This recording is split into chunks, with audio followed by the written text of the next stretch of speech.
Welcome back to DM-Nastics, the gym for dungeon masters to work out their minds. I'm one of your hosts, DM Neal, aka Joke Maniac. And I'm your other host, Celeste Conwitch. Sea Witch. No, it's not. I can never remember. And my other host is DM Celeste, aka Celestial Witch. That's me! Yay! And today we're going to tie back to episode number 176, Irish Folklore, which featured the wonderful people from the Astonishing Legends podcast. And that led Rorik and I to create DM-Nastics come on, you have to say it. 145. You did this. We're after ye Lucky Charms. Yeah. That's what that is. Yep. Rainbows and red balloons all. Yeah.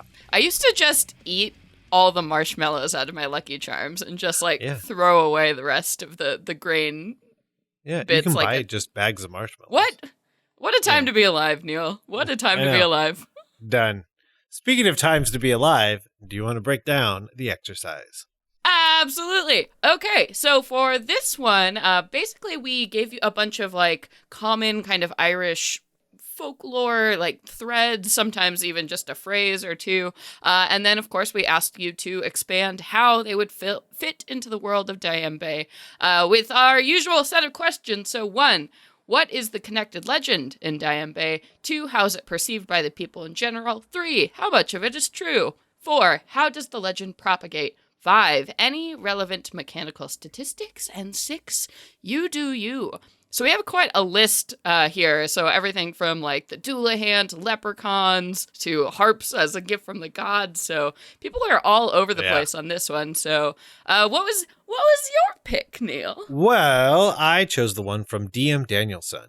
And they chose to talk about the puka, which are little goblins with wild manes of hair and yellow eyes that have kind of transformative properties. So also the best name ever. Yeah. And they leave puka shells and... No. Oh, when they die, they're just puka shells. What? I blew your mind right now. now. The wrong side of the world, Neal. Okay. With all that, we're going to move away. What's interesting is that DM Danielson took the puka and made them more of a fey creature and kind of twisted it to be more mischievous. And so there's all these pranks happening in the world in certain areas of DM, and it's just blamed on teenagers, or they went over here and all of a sudden there was an ogre when they tried to figure it out, or there's these eagles and all these crazy things that the puka can transform into. And so there's all these assumptions about this lore. And they're right, but they're wrong because they assume it's those individual things, but when in fact it is the puka causing mischief of one kind or another. Yes. So that's how the legend propagates. I love it. It says too many pranks, too little time. So it's yes, because the curse. it's not enough to really get the powers that be. And maybe it is. And that's probably how you could fold it into your world, is maybe your players stumble into this town, all these crazy things happen, or they're called to town because things have escalated too far. But the next step they take is relevant mechanical stats, and you do you. They decided to go ahead and make it a playable race. Oh, what? Yes. That's awesome. So then they're mischievous, and you gave some stats, and the age I love is puka are old, sinister, and quite frankly bored fae that can live thousands of years. Sounds like me when I get old. Yep. They look though they look like a human in their mid-50s, by the time they are only 30 years old. Wow. I would be bitter too. So it's all statted out with and ready to go if you wanted to drop it into your game. So thank you, DM Danielson, for that awesome entry, which leads me to my next question. Which one did you pick? So I picked the entry from Letter Lost here, who decided to explore a little bit more about the Shamrock and what the Shamrocks, the legend and lore might be in the world of DM.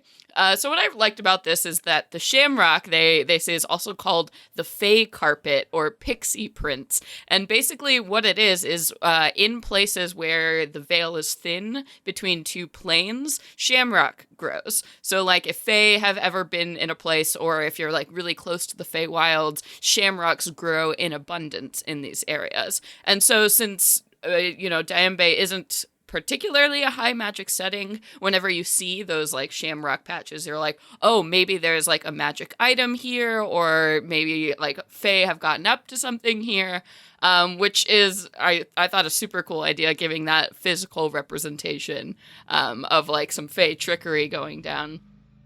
Oh, I also just really liked this little piece of the legend here, that the reason why Shamrock grows where the Fae are is because the Fae find it more comfortable to stand on their bare feet on Shamrock than normal grass, which I thought was really cool. So it's just like a spongy little like touching down on the material world. So that's why it surrounds these like portals or places, which I just thought was such a cool little touch to throw in there. Yeah, that's awesome. Like, and it could be a way that you like track them, or they've been there. I like it. Yeah, it's cool. And then when they got to relevant mechanical statistics, a healthy growing shamrock plant would have some resistance to destruction by magical means, because it is inherently a little bit more magical. And then also, they did make a point to say that 4-leaf shamrocks will not make you luckier, but you might feel a little bit more confident when you have one on your person. Also, for you, they suggested that the leaves can be used to make a potion of true seeing, which I thought was a super cool idea. So, these magical little plants can be used to see things as they really are. So I just really liked lots of really great little details in there. So great job, Letterlust. Yeah, and then the final part of You Do You, it says, Shamrock leaves may be used to carry a boon from a Fae. I like the idea of playing a little bit off of, if you find a 4-leaf clover, okay, whatever. It's probably not going to do anything. But if you were to receive one from a Fae, like it would carry the lucky property or something like that. Yeah.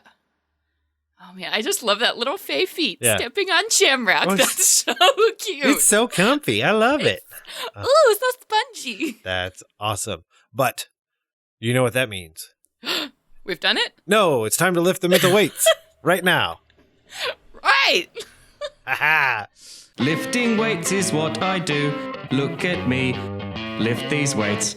Which one? Oh, man. The Lady of Death is a fairy with red eyes that mourns at the home of a family for several days before one of them dies. That is so creepy. It is, because it's so like before somebody dies, there's this weird fae creature just hanging out at your house. Like, what? That's terrifying.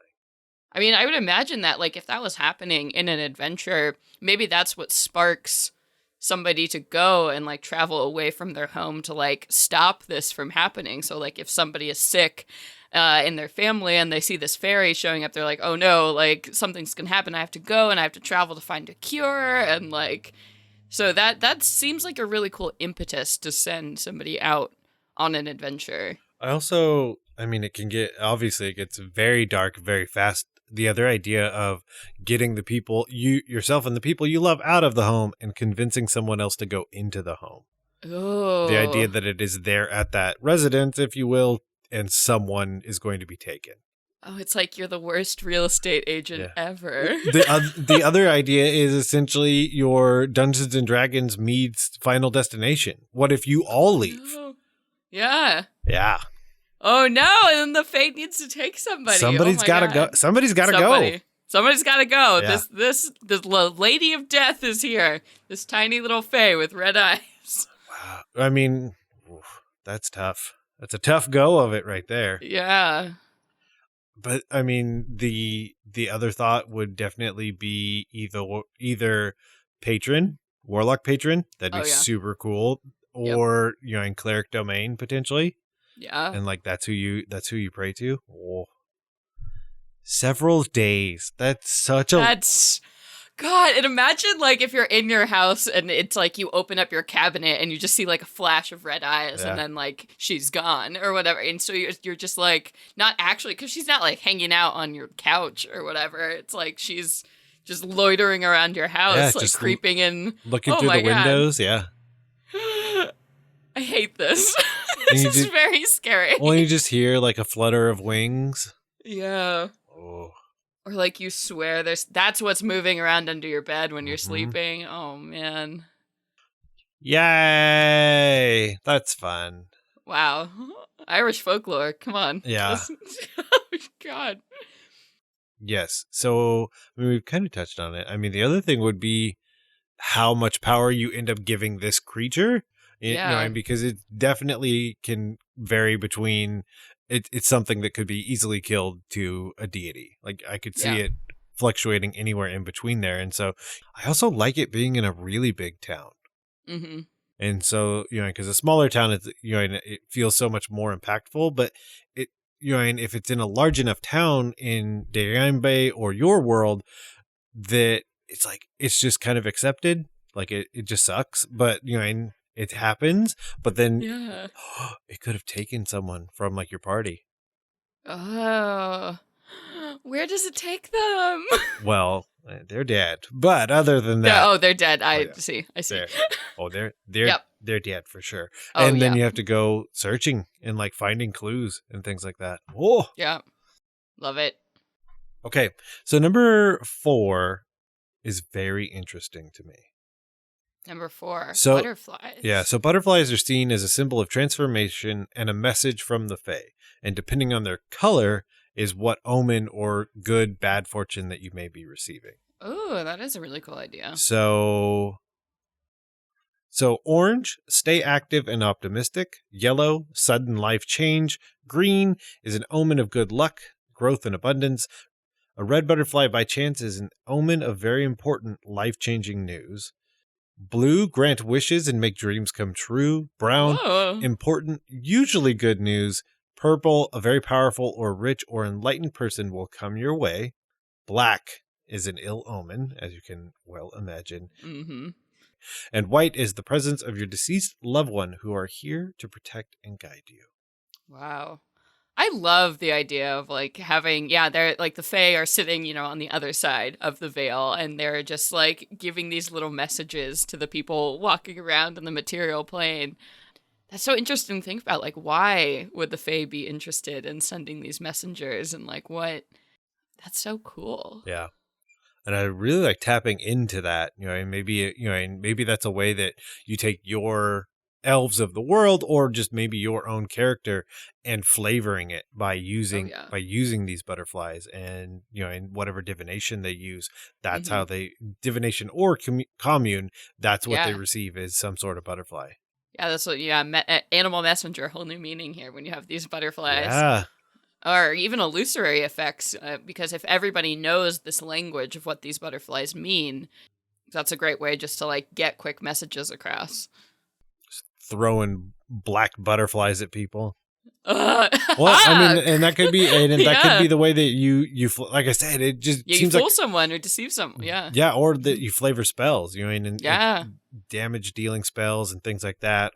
I want to play a butterfly druid now. Yeah. Whoa! Every time you cast Wish, all these blue butterflies fly out. Oh my gosh, that's beautiful. Boom. It's amazing. Okay. Yeah. And I mean, one of the ones that comes up on here, the Doulahan, which I think is probably one of the more well-known Irish myths. So it's like the headless horseman, essentially. Like, I've been seeing that happen a lot in D&D lately. I mean, Kobold Press did the Doulahan stats in the, I think, the Creature Codex, which is really cool. And then I just saw actually in the Uncaged anthology, there's a whole adventure about the Doulahan. So this idea of the headless horseman, and then also super metal in Irish because they also carry around a human spine. Yeah, as that a they whip. use. Yeah, as a whip. Isn't that insane? And its wagon is adorned with funeral objects. It has candles in skulls to light the way. The spokes of the wheels are made from thigh bones, and the wagon's covering is made from a worm-chewed paw or dried human skin. Yeah, I'm telling you, this Irish folklore, man, it's terrifying. Wow. So how do we want to put the Doulahan or the headless horseman in the world of Deyambe? Oh man, just riding around, just riding around, taking souls, wreaking havoc. I mean, my go-to would be some sort of bigger bad, definitely. And then obviously a little bit lean towards ye old necromancy. That seems right. Yeah, but I would definitely want to try and stray from the more traditional Headless Horseman and really delve into this version of the Irish mythology about it, because it is mortifying. Oh yeah. I mean, I just love the idea of like this Dullahan showing up and maybe like bringing souls to hell, or like when you're here, it's like the bad folks are gonna come and get nabbed by the Dullahan. Like maybe that's what like fuels his chariot or like something. Yeah. Oh. The other thing that's interesting is the ancient Irish believe that where the Dullahan stops riding, a person is due to die. Mm-hmm. So I think like kind of that final battle that would be really interesting is if you have this wagon and all this stuff, but part of the aspect is that the players also need to continue driving forward, or one of them will die. Yeah. Potentially, and whatever mechanic of well, I mean, save and die is not very fun, but yep, it could be real fun. It could be. So, that'd be. What if I don't know if I want to make a misunderstood. I think this was just too dark. I'd go straight. It's true. I mean, it's pretty like in your face. Yeah. Okay. Chariot made of thigh bones, Neal. Just the wheels. Just the bit, the spokes. We don't know. They all died of natural causes. Yep. Yeah, interacting with the Dullahan. Uh-huh. Boom. But I say we've done it once again. But if you wanted to get a hold of us and tell us how you're putting Irish folklore into your game, you can always email us at dmnastics@gmail.com. Of course, if you want to follow us, you can head over to Twitter at DM-Nastics, and there you can find my handle at JokeManiac and Celeste at CConowitch. And fun fact, I'm trying to get us on Instagram. We might be there by the time you hear this. Who knows? Ooh. And for everything else on our network, you can always go to blockpartypodcastnetwork.com. Now we head to a post-workout cool down and stretch with the light bulb.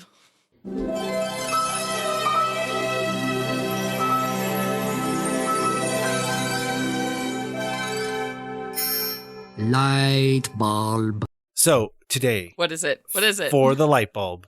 Yes. If you haven't heard about it, it's a fun little company by an amazing person, and it is called Death Saves. Ooh, yes. Yeah. Joe Manganiello has embraced his inner geek, and we are all better for it. Oh yeah, absolutely. Everything they do is so steeped in like, I don't want to say ancient lore, but like it almost feels like that's right. Like the way they do all their promotional material stems off of redone modules and everything D&D that they can get their hands on. I've bought some of the merch. I just enjoy it. It's really well done geek gear. I mean, that's all there is to it. I was wearing my awesome Beholder shirt from them, and everything they make is just, it's so great. It's like got that metal edge to everything. I know, I also bought one of their shirts that had like this awesome picture of like a lich like lounging on his throne. That was totally like that old school like cover art style that you used to see in AD&D. Yep. And then, I've bought several shirts, and I have several more on the way. I mean, if you want to go so far, there's a $3,200 solid gold Lich Skull ring. What? I don't know that that's where I'm going to go, but... I can't afford that, but that's amazing. Maybe you can, and you can hear the sound of my voice, and that's what you want to buy. But honestly, like I said, anything I can do to support Joe Manganiello continuing to be who he is and embracing it, it's so good. Do it. Yeah, definitely check out everything they have for sale. Their designs are awesome. They also have really flattering cuts for women, which is something that a lot of other companies don't necessarily accommodate in the industry. Their shirts are also very soft and very well made. I can personally attest. Yeah, and we've talked about clothing, but one of the other things to point out is, and you can go full geek. You've got patches, you've got pins, you've got phone covers. And so, and if you're not looking to spend a bunch of money on clothes, or you're already decked out in geek gear, I mean, who can't use another patch or another pin? Absolutely. Done. But with that, we'll turn out the lights and head out of the gym. But before we go, I want to implore you, the listeners, to join the forums and take part in these challenges, exercises, and as well as the other amazing conversations being had. To do that, head over to dungeonmasterblock.freeforums.net and try some DM-Nastics so your players don't ask, "Do you even lift?" I gotta get a pump. That's it. It's good. It hurts. I know it does. That's it. Get it.